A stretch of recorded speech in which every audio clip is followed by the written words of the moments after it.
He hadn't said a word in 18 days. Since NASCAR lost one of the most dominant drivers in the history of the sport, a two-time Cup champion, the all-time wins leader across 3 series, his older brother had stayed completely silent. No press conference, no statement, nothing. Until now, Kurt Busch finally spoke. And what he said is going to hit you hard. Here's what we know. On May 21st, Kyle Busch, 41 years old, two-time NASCAR Cup Series champion, the all-time win leader across NASCAR's top 3 series, died. Hours before his passing, he had withdrawn from the Coca-Cola 600 at Charlotte Motor Speedway due to what his family described as a severe illness. 2 days later, a family statement confirmed the cause of death: severe pneumonia that progressed into sepsis. The complications came fast, and they were overwhelming. There was no recovery window. Kyle left behind his wife Samantha, his 11-year-old son Brexton, and his 4-year-old daughter Lennix. And on Monday, June 8th, 18 days after the sport lost him, his older brother Kurt posted a tribute on Instagram, photos spanning decades. A message from the gut. The NASCAR world stopped scrolling. To understand the weight of Kurt's silence and what it means that he finally broke it, you have to understand what these two brothers meant to each other and to this sport. Kurt Busch is not a footnote. He is a 2026 NASCAR Hall of Fame inductee, a Cup champion in his own right, one of the most respected names in motorsports history. But in 2001, he said something that has never been forgotten. He looked at reporters and told them, and I'm paraphrasing, "You think I'm good? Wait until you see my little brother. He's the best driver in the family." That was not an act of humility for the cameras. That was a prophecy. Kyle joined the Roush Racing team that same year as a 16-year-old. He was raw, he was fast, and he was hungry to stop living in his brother's shadow.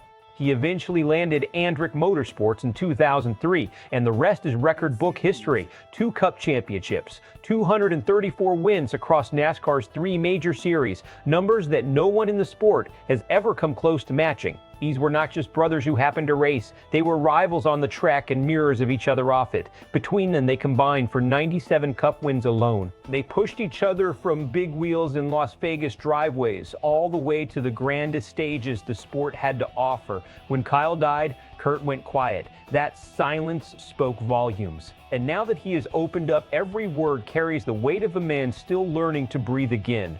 Let's talk about what Kurt's tribute actually tells us. Beyond the surface emotion. First, the timing. 18 days. That is a long time to stay off social media in the modern sports world, especially when the whole industry is watching and waiting. Kurt's silence was not indifference. It was grief that runs too deep for a quick Instagram caption. When he finally spoke, it was deliberate, measured. He chose his words the way a veteran driver picks his line through a corner, with complete intention. Second, look at what he chose to emphasize. He did not lead with trophies or championships. He led with big wheels. He led with the earliest memories of 2 kids racing anything they could get their hands on. That tells you something profound about how Kurt processed this loss. Not as the death of a NASCAR icon, but as the death of the person who knew him before any of that mattered. Third, consider what this moment means for NASCAR as an institution. Kyle Busch is not just a retired champion whose career is being eulogized. He was an active competitor. He was still racing for Richard Childress Racing. He died in the middle of a season, days after pulling out of one of the biggest races on the calendar. The sport has not experienced a loss like this in decades. Kurt's tribute is, in many ways, the emotional anchor point the NASCAR community needed. He is the one person who could speak to who Kyle truly was. Not the brand, not the champion, but the brother. And finally, think about Samantha Busch and those 2 children. Brexton is 11 years old. He has been to racetracks his entire life. He has watched his father compete at the highest level of the sport. He is old enough to understand exactly what has happened. Lennix is 4. Kurt's tribute was not just a message to the NASCAR community, it was a message to that family that they are not alone in carrying this. The reaction across the sport was immediate. Former NASCAR driver Tommy Drissi jumped into the comments. Dale Earnhardt Jr.'s sister, Kelly Earnhardt Miller, responded. Kenny Wallace, a legend in his own right, showed up. The official accounts for NASCAR, Xfinity Racing, and 23XI Racing all acknowledged the post. Monster Energy, which sponsored both brothers at different points in their careers, posted simply, "Forever in our hearts," with the hashtag Rowdy Forever. That hashtag matters.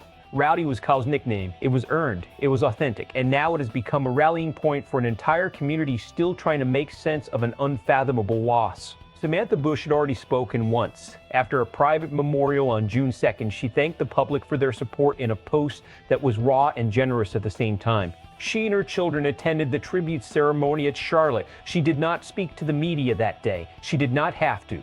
The NASCAR fan base, which famously has one of the most passionate and loyal followings in all of American sports, has rallied around this family in a way that genuinely reflects the best of what sport can be when something truly tragic occurs. Kyle Busch's legacy gets the full formal tribute it deserves. A public memorial in Charlotte draws the entire sport together. NASCAR finds a meaningful way to honor his record, whether that is a permanent acknowledgement at the cup level or a tribute race in his name.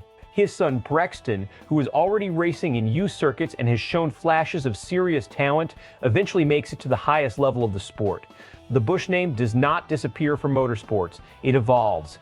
And Kurt, now a Hall of Famer, becomes one of the most important voices in preserving Kyle's story for future generations of fans. The sport moves on faster than it should. Kyle's records sit in the record books, but the conversation fades within a season. The nuance of what made him extraordinary, his relentless work rate, his ability to win in any format, his pure competitive drive, gets flattened into a simple greatest of all time debate that never gets properly resolved. His family, still in the earliest stages of grief, gets pressured back into the public eye before they are ready. And the sport misses a genuine opportunity to use this moment to reflect on the human cost of the racing life, the physical demands, the health risks, and the toll it can take years down the road. Kurt Busch said something that is going to stay with me for a long time. He said no trophy, no championship, no accomplishment could ever measure the impact Kyle had on his life. Think about that for a second. This is a man with a Hall of Fame career, a cup title, decades of racing at the top of the sport. And he's telling you that none of it compares to what his brother meant to him. That is not a quote from a script. That is grief speaking the truth. So, here is the question I want to leave you with.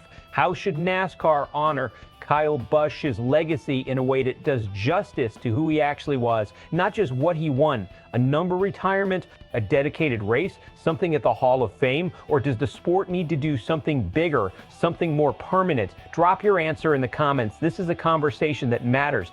And if you are watching this and you are not subscribed yet, this channel is where we do not let the important stories get buried. Hit the button. We will be right back with more.